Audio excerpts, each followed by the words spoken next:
வணக்கம், இது crime time. நான் பாலவேல் சக்கரவர்த்தி. சென்னை கூவம் ஆற்றில் இரத்த காயங்களுடன் இளைஞர் சடலமாக கண்டெடுக்கப்பட்ட கொடூர சம்பவத்தில் பவன் கல்யாண் கட்சி நிர்வாகிகள் உட்பட 5 பேரை போலீசார் அதிரடியாக கைது செய்துள்ளனர். எதிர்க்கட்சியினருக்கு ஸ்பையாக செயல்பட்ட உதவியாளரை குடோனில் கட்டி வைத்து அடித்து சித்திரவதை செய்த சம்பவத்தில் நடந்தது என்ன?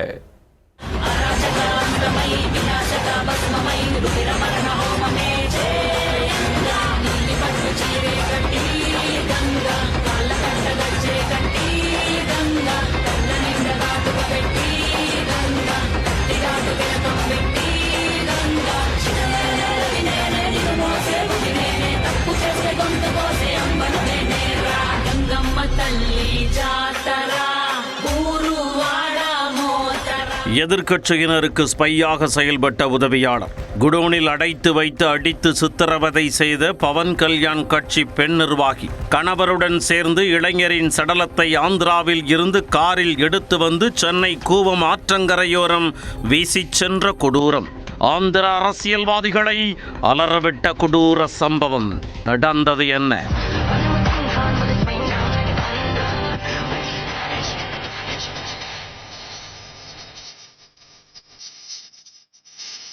சென்னை கூவம் ஆற்றங்கரையோரம் கடந்த 8ஆம் தேதி உடலில் இரத்த காயங்களுடன் 20 வயது மதிக்கத்தக்க இளைஞர் ஒருவர் சடலமாக உயிரிழந்து கிடந்தார். சம்பவம் தொடர்பாக 7 கிணறு போலீசார் சடலத்தை கைப்பற்றி விசாரணையை தொடங்கினர்.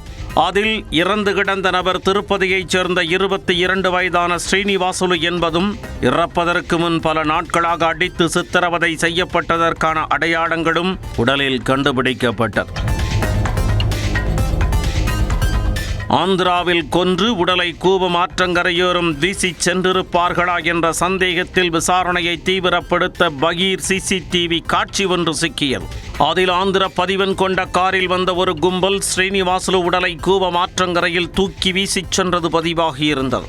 கார் பதிவு எண்ணை வைத்து தேடியதில் அது ஆந்திர துணை முதல்வர் பவன் கல்யாணின் ஜனசேனா கட்சி காளகஸ்தி தொகுதி நிர்வாகி வினுதா கோட்டா என்பவருடையது என கண்டுபிடிக்கப்பட்டது.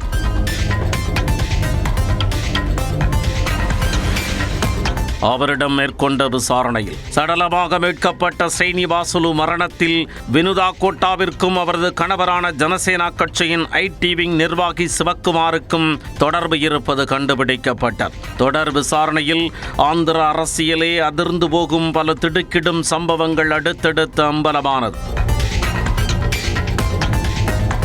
வினுதா கோட்டா படுக்கை அறையில் உடை மாற்றும் போது கட்டிலுக்கு அடியில் செல்போன் ஒன்றை பார்த்து அதிர்ச்சியடைந்துள்ளார். அது வினுதா வீட்டில் 2019ஆம் ஆண்டு முதல் வேலை செய்து வந்த சடலமாக மீட்கப்பட்ட ஸ்ரீனிவாசுலுவுக்கு சொந்தமானது என தெரிய வந்தது. செல்போனை சோதனை செய்து பார்த்தபோது அதில் வினுதா கோட்டா உடை மாற்றும் காட்சி பதிவாகி இருந்ததாக தெரிகிறது. இதனையடுத்து வினுதா கோட்டா மற்றும் அவரது கணவர் சந்திரபாபு இருவரும் ஸ்ரீனிவாசுலுவை அடித்து விசாரித்துள்ளனர். அதில் தெலுங்கு தேச கட்சியைச் சேர்ந்த ஒருவர் தனக்கு பணம் கொடுத்து வினுதா கோட்டாவின் ரகசியம் மற்றும் செயல்பாடுகளை கூற தன்னை ஸ்பையாக பயன்படுத்தியதாக ஸ்ரீனிவாசுலு கூறியதாக தெரிகிறது.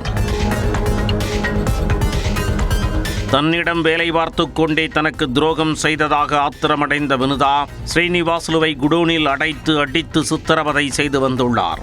இந்நிலையில் கடந்த 7ஆம் தேதி கழிவறைக்கு சென்றுவிட்டு 1 மணி நேரமாகியும் வெளியே வராததால் கதவை உடைத்து பார்த்தபோது ஸ்ரீனிவாசுலு தனக்குத்தானே கயிற்றால் தூக்கிட்டு தற்கொலை செய்து கொண்டதாக வினுதா கூறியுள்ளார்.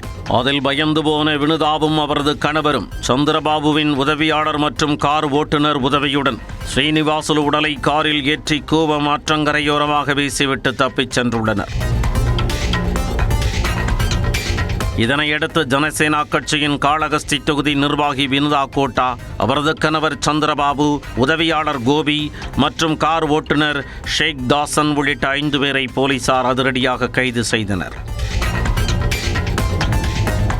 அடிதாங்க முடியாமல் ஸ்ரீனிவாசுலு தற்கொலை செய்து கொண்டாரா? இல்லை அடித்தே கொலை செய்யப்பட்டாரா என்ற சந்தேகம் நீடிக்கும் நிலையில் அது தொடர்பாக தொடர் விசாரணை நீடித்து வருகிறது. ஸ்ரீனிவாசுலு மரணம் ஆந்திர அரசியலில் பெரும் அதிர்வலைகளை ஏற்படுத்த ஜனசேனா கட்சி பொறுப்பில் இருந்து வினுதா கோட்டாவும் அவரது கணவரும் நீக்கம் செய்யப்பட்டுள்ளனர். எதிர்க்கட்சியினருக்கு ஸ்பையாக செயல்பட்ட உதவியாளரை குடோனில் கட்டி வைத்து அடித்து சித்திரவதை செய்ய கடைசியில் அவர் உயிரை விட்ட சம்பவம் ஆந்திரா மற்றும் தெலுங்கானாவை உலுக்கிவிட்டது.